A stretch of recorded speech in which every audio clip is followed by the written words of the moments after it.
Hello friends, welcome back to my channel almond e hub.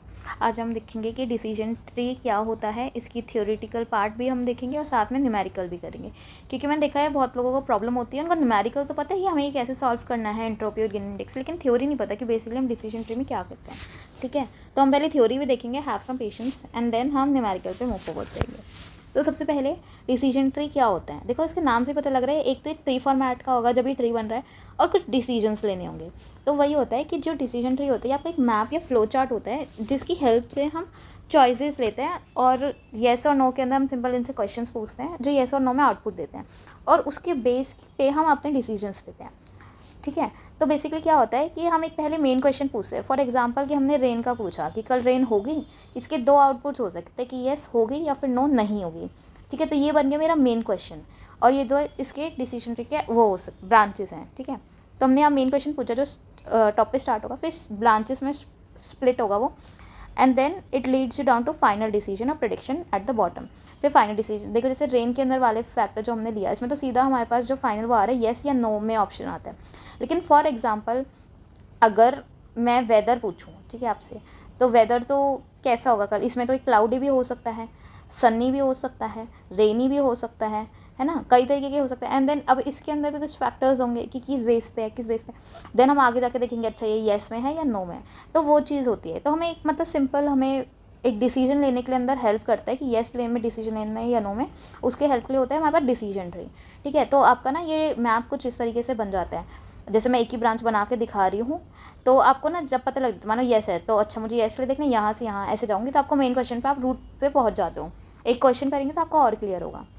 तो अभी के लिए तो यही कि आप एक मेन क्वेश्चन पूछते हो उससे जिसका आंसर येस या नो में होता है, और उसके आगे ऐसे रेलिवेंट क्वेश्चन पूछ के आपके पास फाइनल में एक डिसीजन या प्रेडिक्शन आ जाता है बॉटम पे येस या नो के टर्म्स में कि अच्छा आपको इस ये काम करना चाहिए या नहीं करना चाहिए।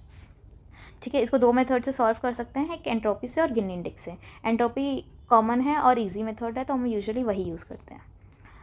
ओके, तो अब देखो इसमें ना एक है क्लासिफिकेशन ट्री और रिग्रेशन ट्री। ये भी इसके थ्योरेटिकल में आता है, और ये क्वेश्चन ना आपके PYQs के अंदर आया हुआ है, तो मैं आपको करवा दे रही हूँ थ्योरी में। ओके, क्योंकि छोटी छोटी डेफिनेशंस हैं बट इंपॉर्टेंट है आपको, ताकि कंसेप्ट की क्लैरिटी मिले एकदम। ठीक है, तो क्लासिफिकेशन ट्री क्या होता है कि the decision tree is use to put things into categories और groups. The goal is to answer which one, for instance red और राउंड। ठीक है, तो क्लासिफिकेशन का भी मैंने लास्ट वीडियो में ही मतलब बताया था कि क्या होता है कि वो आपको कैटेगरी के अंदर जो भी आपका क्वेश्चन है उसमें डिवाइड कर देता है। जो भी आप पे डेटा है उसको कैटेगरीज के अंदर डिवाइड कर देता है। तो क्लासिफिकेशन ट्री क्या होगी, एक डिसीजन ट्री का ही ऐसा टाइप है जो थिंग्स को, मतलब कोई भी जो आप उससे क्वेश्चन पूछो उसको कैटेगरी या ग्रुप्स के अंदर डिवाइड करते हैं। ठीक है, उसको हम क्लासिफिकेशन ट्री बोलते हैं। और ये जो इसका आंसर करता है, इसका गोल क्या होता है, आंसर करना कौन से वाला, विच वन। जैसे कि अगर रेड है और ब्लू, दो ऑप्शन आपको दे रहे तो हम पूछे ना कौन सा, विच वन, तो हम क्लासीफाई कर दिया।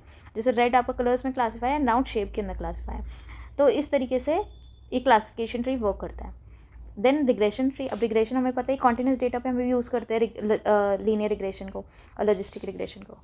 तो जब हमारे पास डेटा लीनियर, जब हमारे पास डेटा जो है वो कॉन्टिन्यूस होगा, न्यूमेरिकल फॉर्म में होगा, तो हम रिग्रेशन ट्री फॉर्म यूज़ करेंगे। देखो ये लिखा है, it is a decision tree use to predict a specific number. The goal is to answer how much, like $25,000 और $39,000। ठीक है, तो वही चीज़ है कि अगर हमारे पास स्पेसिफिक नंबर हमें प्रिडिक्ट करना होगा तो रिग्रेशन ट्री यूज़ करेंगे, और कैटेगरी में जो है प्रिडिक्शन करनी होगी तो क्लासिफिकेशन ट्री यूज़ करेंगे, और ये दोनों है डिसीजन ट्री के पार्ट।